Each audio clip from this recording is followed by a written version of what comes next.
One of the biggest highlights, you could say, in 770 throughout the years, after every Yom Tiv, was Kinnis Torah, when different Rabbanim got together and always would speak words of Torah. One of the biggest highlights was Reb Salman Jaffe.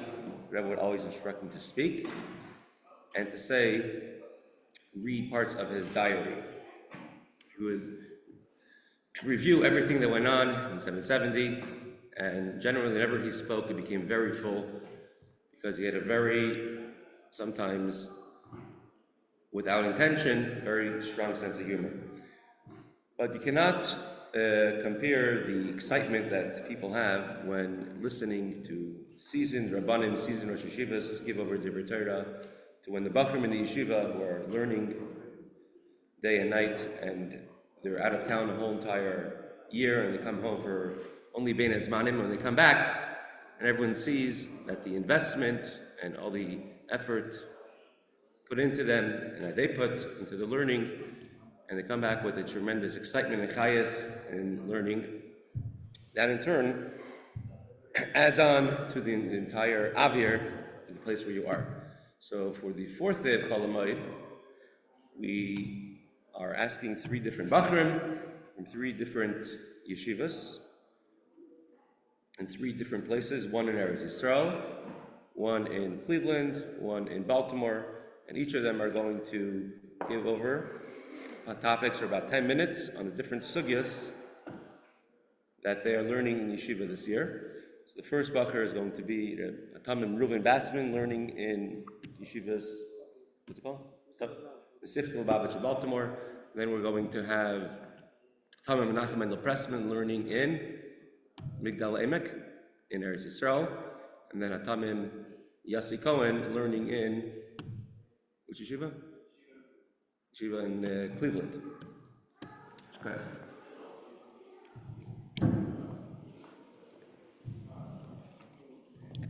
So the sugya, the topic of the Gemara and the sugyas before the sugya is talking about when Eidim come, or the people involved in the shtar, in a document, come to verify the shtar.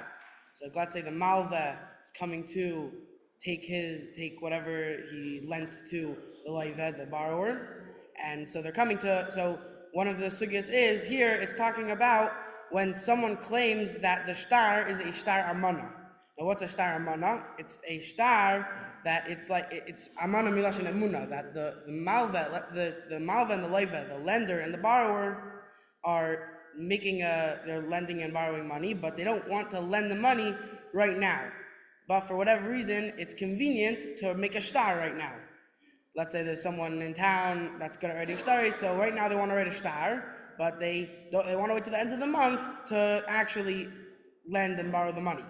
So we say the chachomim learn out from a pasuk that says it's not a good shtar, and in fact it's like an avera to have it in your atishkin balacha avla, that you can't have it in your house. So the Rabbi Yehuda Amarav says if someone comes to be Makayim a shtar, they're coming to verify the shtar, and they say that it's a shtar amana, they're not neman. So now Rabbi Yehuda doesn't say anyone specific, he just says someone. So the Gemara is trying to figure out who is he talking about. So in general, there's 3 people that it could be talking about. Number 1, it could be the malva, the lender. It could be the loiva, the malva, the lender, the loiva, the borrower, or the eidim. So the Gemara is going to go through these 3 steps and see why it could be each one of them. So the malva, seemingly the malva, when the malva is coming to take his money back, if we're saying that he's the one saying it's a shtar amana, which is in other words making the shtar bad, and it would no longer be a good shtar, he's the only one losing out, because he's basically saying that he doesn't get his money. So why would he be lying?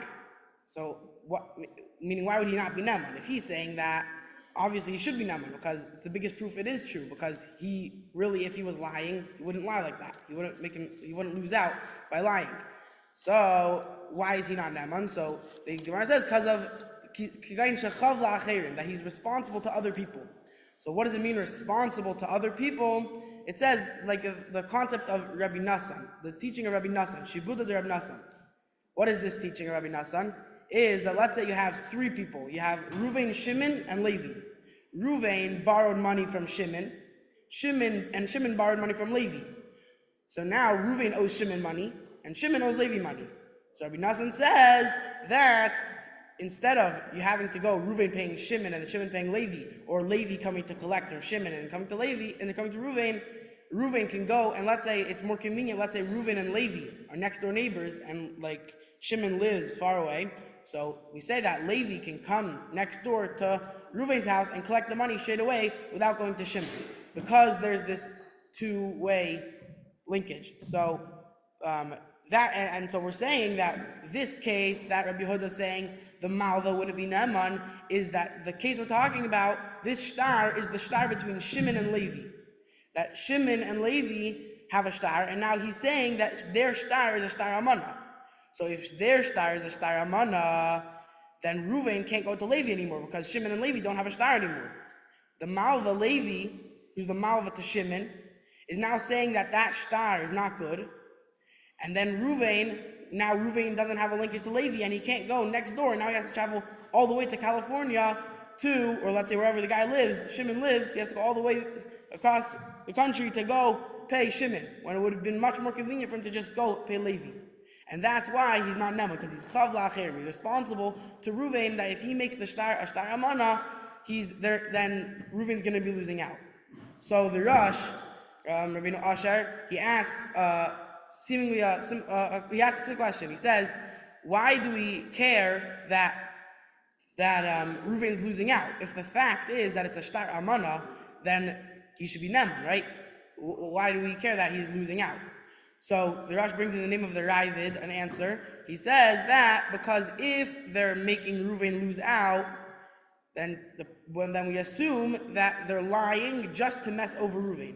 Because if someone's making someone lose out by saying that it's a shtar amana, meaning he's going to lose out money, Levi's going to lose out money, and the only reason why he want to do that if he has some real big reason to do that, which in other words would mean if he wants to mess over Reuven. So that's why there's a chazaka, he's lying just to mess over Reuven, so he's not Neman. And then there's another answer, the Kesubos brings another answer. He says it's not mitzad svara, that we assume that he's lying just to mess over Reuven, but rather it's from a din. We have a din that if your eidos affects anybody else besides for the people involved in the shtar, meaning right here, Reuven is not involved in Shimon and Levi's shtar. He happens to be B'derech Agav now, because of that shtar, he can go pay Levi. But he's not directly involved in Shimon and Levi's shtar. And there's a din, if your eidos affect someone else outside of the shtar, you're not Neman, period. You can't, it doesn't matter if you have a svara, it doesn't matter if you have a way to say you're Neman, you're not Neman. Fine, so now we understand why the malva wouldn't be Neman, because he's Chav La'acherim, that he's responsible to other people, that if he makes the shtar amana, Reuven's going to be losing out. And then you go based on the two answers, you could say, why is that a problem? So now, on the concept of Shibud Reb Nassan, there's a couple Rishonim ask a question. They say, what's the chiddush of this teaching of Rabbi Nassan? We already have a din that if you owe someone money, that person can take, let's say you owe them $100, that person can take anything in your possession that's worth $100. So seemingly, if Shimon owes Levi $100, Levi can go take Shimon's shtar that he has to Reuven. He could take that shtar that's linked to Reuven and go take that shtar and pay and take the money from Reuven instead of Shimon, because he has the ability to take that shtar instead of the money.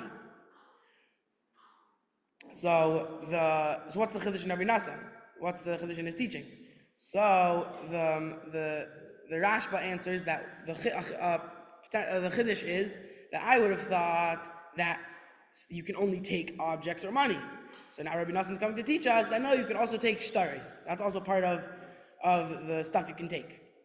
So that's the chiddush of Rabbi Nassan. The Kesubos gives a different answer. He says no, we already would know that you could take shtaris from someone if they owe you money.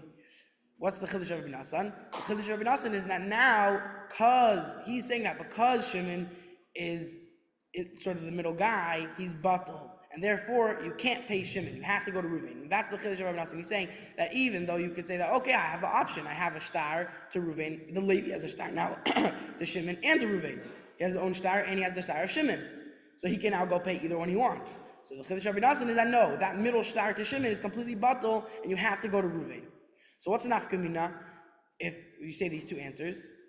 The nafkamina would be that if this happened, according to the Rashba, who holds that no, shtaris are like any other, meaning the chiddush of Rabbi Nassim is coming to teach us that shtaris are like any other objects that you can take. And therefore, they're as if they're any other object. And just like any other object, you could choose to take it, or you don't have to take it. So too here, he would be able to choose either to take Shimon's star and go pay Shimon. If it's more convenient for him, he could take money from Shimon. Or if he wants, he also has a star to Reuven, he could take from Shimon, he could choose. And according to the Ketzais, who holds that no, the chiddush of Rabbi Nassim is that Shimon's batal, he has to go to Reuven, he can't go to Shimon. So that's the nafkamina, whether he could go to Shimon or not. Right.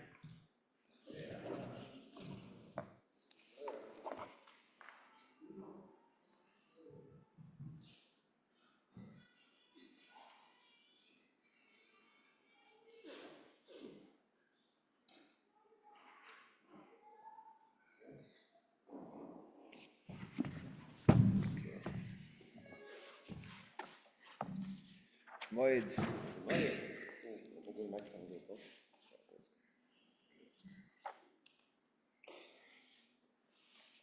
So the Gemara on Daf Chol Hamoed Pesach, Kesubos, begins from Tanur Rabbanon. So I'll just read it together with everyone so everyone can get the picture of what's going on over here.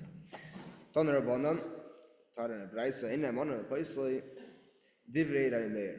There's a case where there's three types of people. There's people. There's people sign on the star Mechira that says that Reuven bought a field from Shimon, and Levi and Yehuda came and they signed on the star.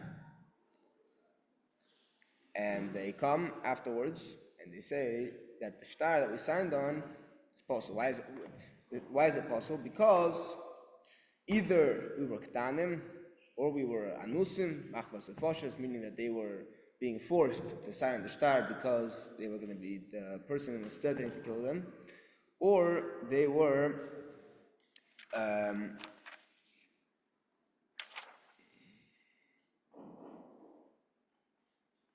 ktanim.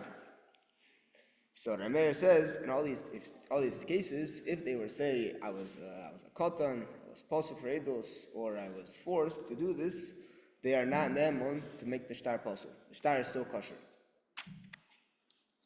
That if they eidim, they say any of these three things, then they are believed and the star is possible. Bishlam, so the Gemara asks, Bishlam Rabbanon. It makes sense that according to the Rabbanon that the star will be possible if they say any of these three things. Why? Because Peshos or Pesheter is a rule.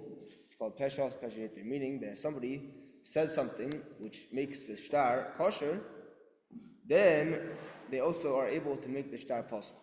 We didn't know that the star was kosher. They came and they told us that this is the case. So therefore, they made the star kosher. So now that they made the star kosher, they're able to also pesha asa, to make the star asa. They also make the star possible as well. So therefore, according to Rabbanon, it makes sense that the Edim are believed to make the star possible. So the Gemara asks, but according to the Meir, what's the reason that they are not believed to make the star possible? The Edim, they have a peshos peshitter. Why does the Meir not hold that the Edim are believed to make the star possible? So the Gemara explains, Bishlam Pesuli Edim Malve Gufe Meikaram Medek Dayek Umichtam. Makes sense according to the reason that you say that the Edim were possible for whatever reason. For example, they were Misachim B'Kuvia, they were gamblers. For that reason, they were possible. Therefore, they weren't when they started in the star. They were gamblers. For that reason, the star is possible. But if you say that, according to Amir, why does Amir not believe them? Because he says we're not going to say that these edim were possible. Why? because there's a chazaka that the Baal, the person that makes them sign on the star, he makes sure that the Eidim are kosher. He's not going to get Stam Eidim, which are gamblers going into bars and stuff, to be Eidim. If they brought these people to be Eidim, obviously they have to be good Eidim.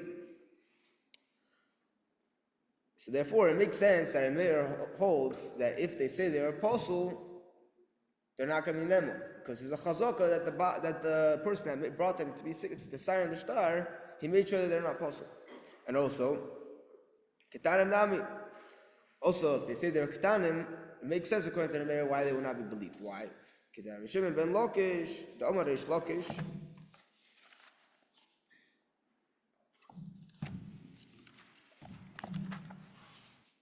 Chazaka eina edim chayis min ala shtar ela im kein nase begodol. That there's also another chazaka that the edim, they don't sign on the star unless they're gdelim. So if they were said that they were ketanim, we're not going to believe them because there's a chazaka that they were gdelim. So therefore, it makes sense according to our mayor that we're not going to believe them if they say they were ketanim or they say they were psul edim. However, why does our mayor not believe them if they said they were anusim, that they were forced to sign the star because the person was threatening to kill them? Allah anusim matayma, aber Rav Chisda, what's the reason that our mayor says they did not believe that they said they were forced? So Chisda answers that what's the opinion of a mayor?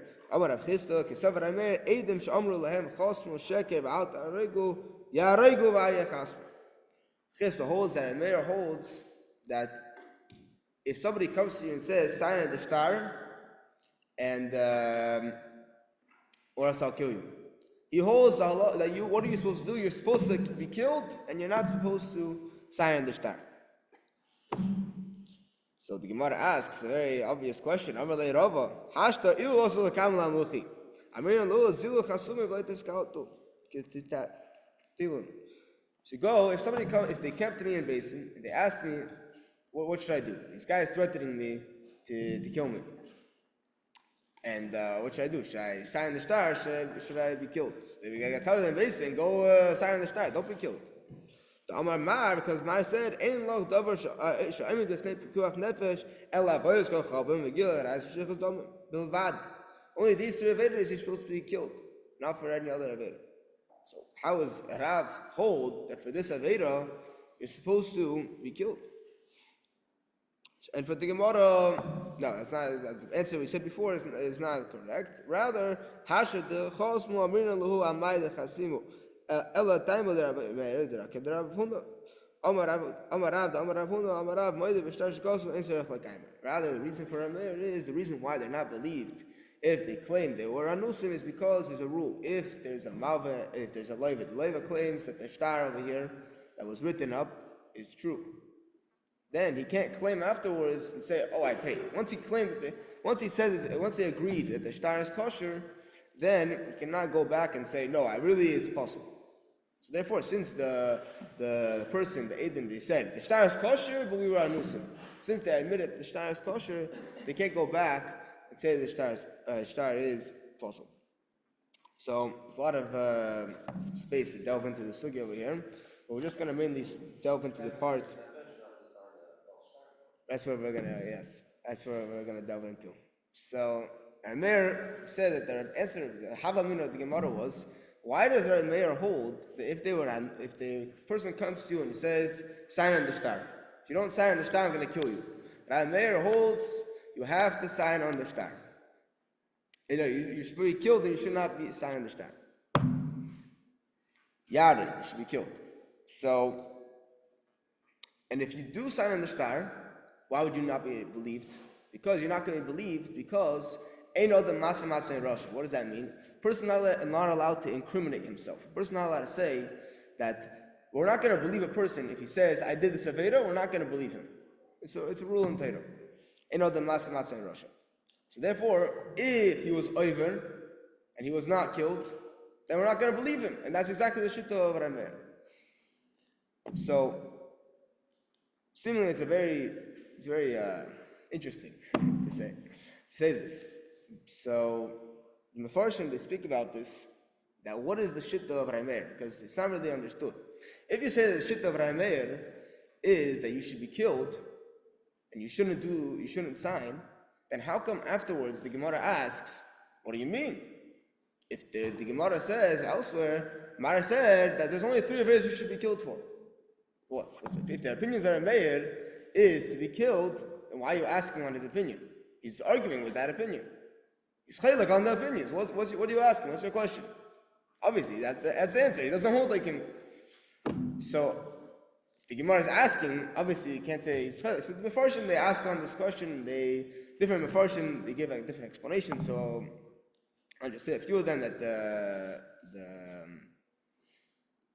Ramban, he brings from Yesh Mefarshim, that he brings that there's 3 averos. 3 averos, Gimel, Gilei, Raya, Shichus, Domim, and Vayda Zara, that you're supposed to be killed for those you're not supposed to do the Aveda, in those 3 averos. However, Rabbi Meir, he adds also the Aveda of Gezel, is also like one of these 3 averos, and you're supposed to be killed for Gezel, and you're not supposed to do it.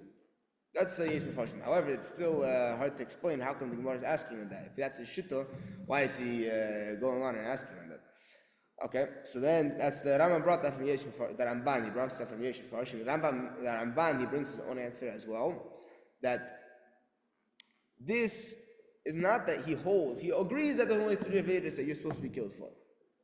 However, there's also midas chassidishe to be killed for this as well. And therefore, if a person, he was over on the Aveda, he was over on, and he signed the shtar, he was over on midas chassidishe, and therefore, we're not going to believe him if he says, I came, and he said, he forced me because he killed me. We're not going to believe him. Why? Because he's incriminating himself. He's incriminating himself on the midas chassidishe. So, that's another answer. The Ritva, he says something very interesting as well, that really, it's not part of one of the three Vedas that you're supposed to be over for. And not only that, there's an Isser to do this.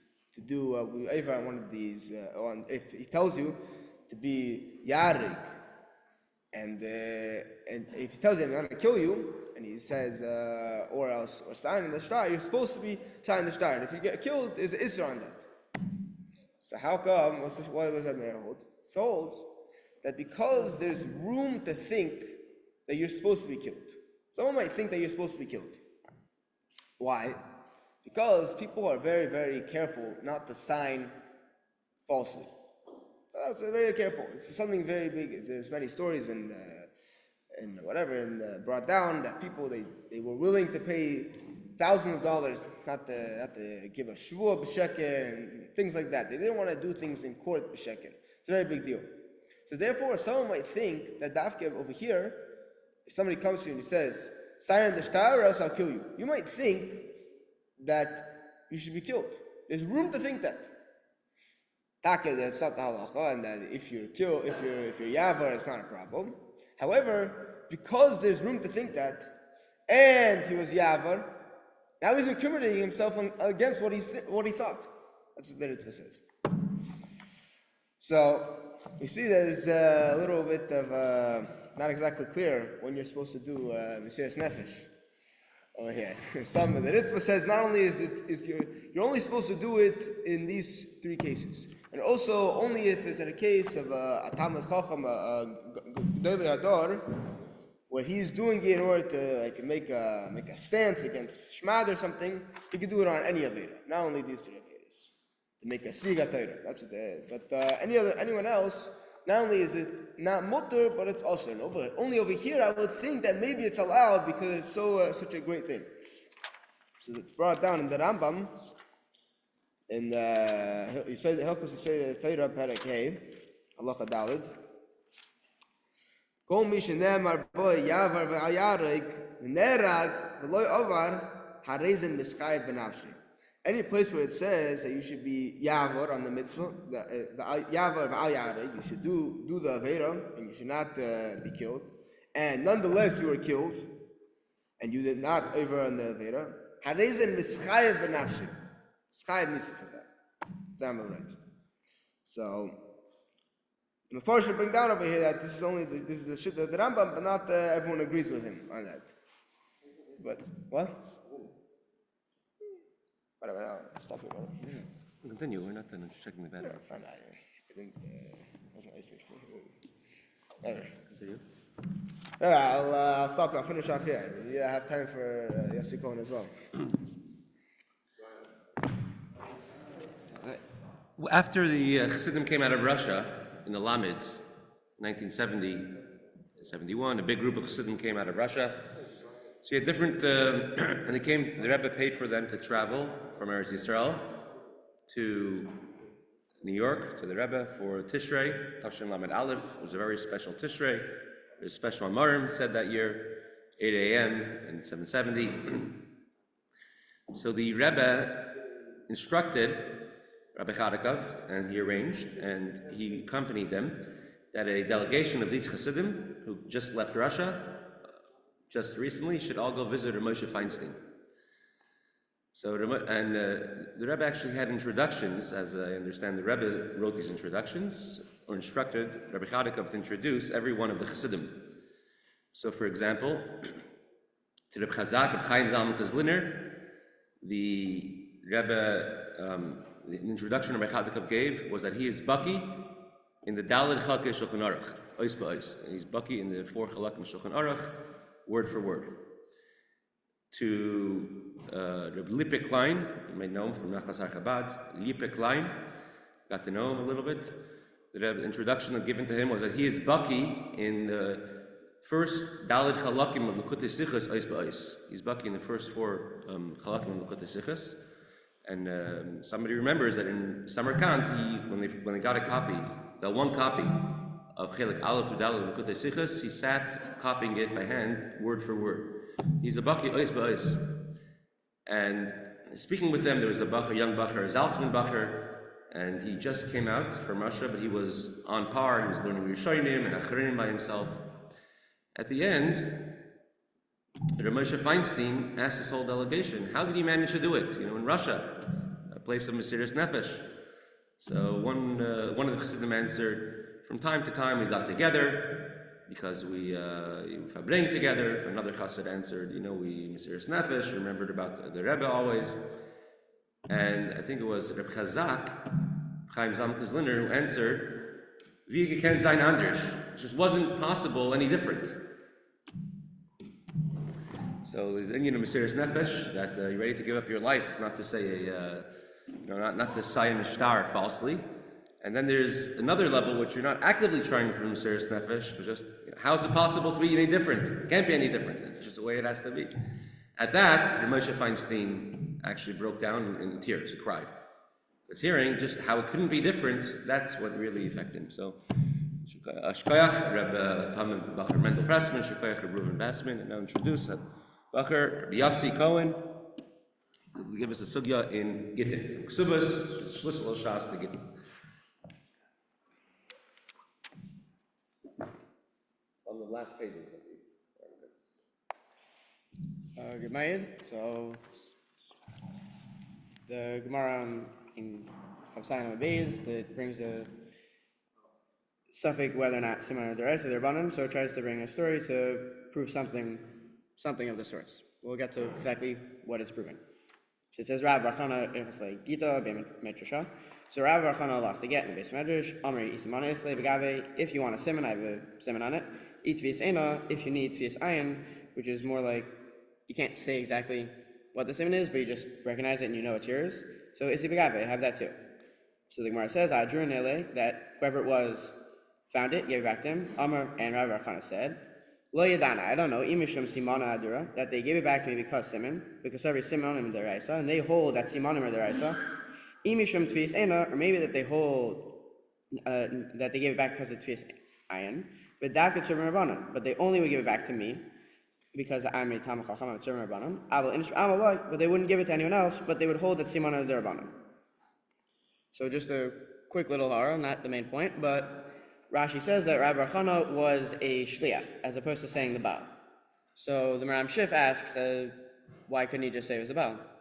Just, why do you have to say he's a shliach? You don't have to say that. So Maram Shif says that just, he didn't want to say that he was divorcing his wife because kasha gerushin. However, Reuven Yeager has a much different shot. Reuven Yeager says that taka, if he was the Baal, then siman would work even midrabanan. Because since he has since he was biyadei legarsha, since he could have divorced her, so he'd be neman on a deraisa level to say that the get was his, and it would only be a chash derabanan of shemes rami. Maybe there was another get of the same name, same lady's name, and same place and everything, and that's only derabanan. So siman would work derabanan, but not the main point. The main question I have is just very basic in the Gemara. So it seems to be mashma that Tvias Ayin works Lukulei Alma on a deraisa level. And as Rashi says, you need a deraisa, but whatever, not the main point. So if Tvias Ayin works Lukulei Alma, why did Rav Rachana have to say, oh, I have a simon? Because on the tzad that simon's deraisa, there's also a tzad simon's derabanan. Just say you have Tvias Ayin works Lukulei Alma. So in Tvias Ayin, as the Beis Shmuel says on the Shulchan Aruch and Even HaEzer Siman Yitayim, he says that since Siman Movig is deraisa, then therefore Tvias Ayin would be deraisa.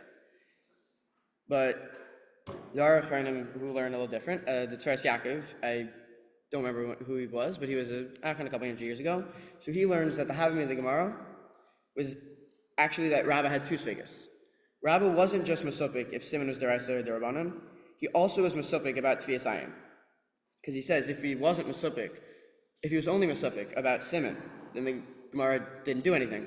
The Gemara said we have a suffix whether Siman's deraisa or derabanan, and the Gemara answered we still have the same suffix. So it must be something changed from the Havamina to Maskana. So the Teres Yaakov wants to learn that really even in the Havamina, we had a suffix about whether Tvias Ayin would work.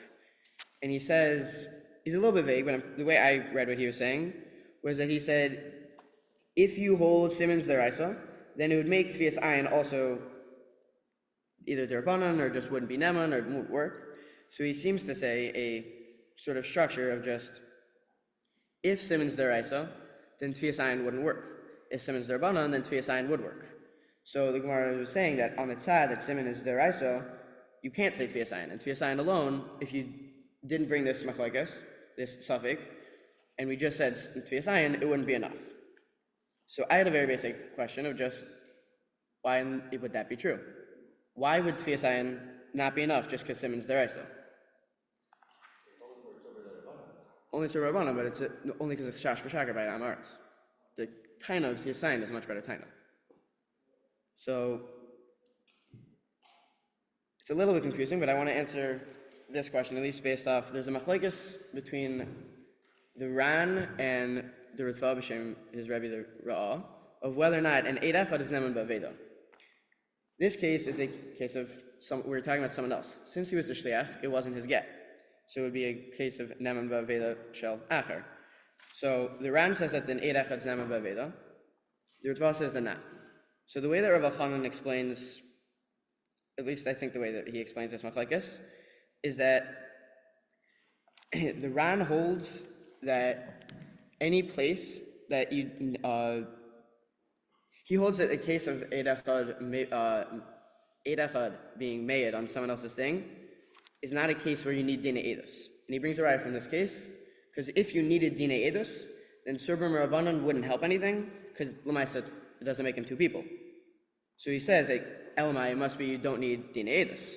So therefore, Tvias Ayin alone would work, and his general shita of Eid Echad would be Neman Ba'aveda. However, the Ritva learns a little different. The Ritva says that over here, you really do need Dina Edus. And the only reason, in a general cloud, that you need Dina Edus, and Eid Echad is not Neman Ba'aveda, and the only reason why someone would be Neman with Tvias Ayin is if they're talking about their own thing. If they're talking about someone else's thing, then they're no better than an Amaretz. So, I want to say, I didn't see anyone say this, but that if you learn that Rabbi Barchana's suffix about Tvias Ayin originally was whether go for this suffix of whether or not Eid Echad is Neman Ba'aveda. Because if you learn like the Ran, that you don't need Dina Edus. So then Tfias Ayin would be great. It's one person, but it's Tzurim Rabbanan and he's Naman. But if you learn like the Ritva, it says that you need Dina Edus, then Tzurim Rabbanan wouldn't help anything, because he's still only one person. So then, in the Maskana, I think you'd have to say, according to this, that he didn't clarify anything about Simana, but in this case, it was returned to him because he had a manavshach. One has to be the Reso, one has to be the Rabbanan. That I still am not sure why, but he's definitely saying one has to be the Reso, one has to be the Rabbanan. I'll get to possibly why in a minute. That one has to be the Reso, one has to be the Rabbanan, and therefore he had a manavshach. That even if Simon was the Rabbanan, then he'd have to be a sign. But if Simon was the Reso, then he had Simon also. He couldn't just say Tfias Ayin. So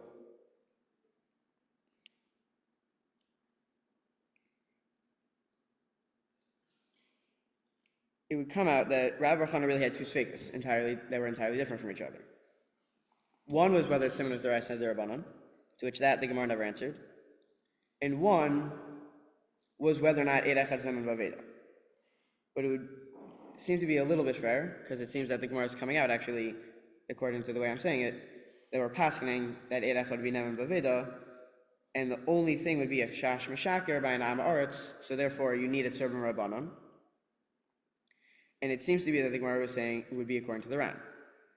So I'd like to say that the Ritva would learn the Gemara as talking about, maybe he would actually argue on Rashi. He would actually say that Taka he was the Baal. That he would say, why is Rabbi Rachan a Neman? Because Rabbi Rachan was the Baal. He was saying Shuli. He wasn't saying it's someone else's thing. Which, now I'm making a machlekes between Rick Rager and the Ritva, B'Shem Rabbi. So, to answer that, I want to say that maybe you'd have to say, according to the Ritva,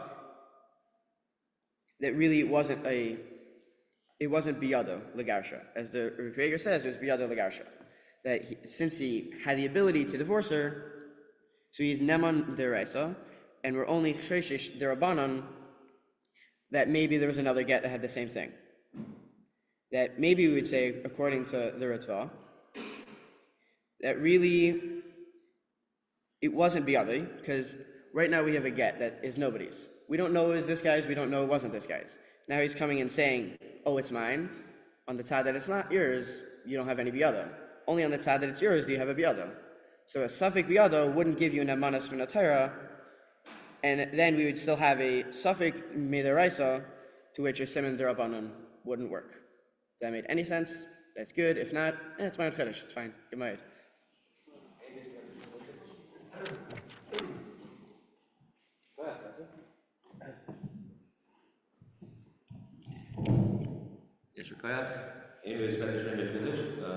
It's unique that everyone said that you have to learn every Gemara with the Maram Sheikh.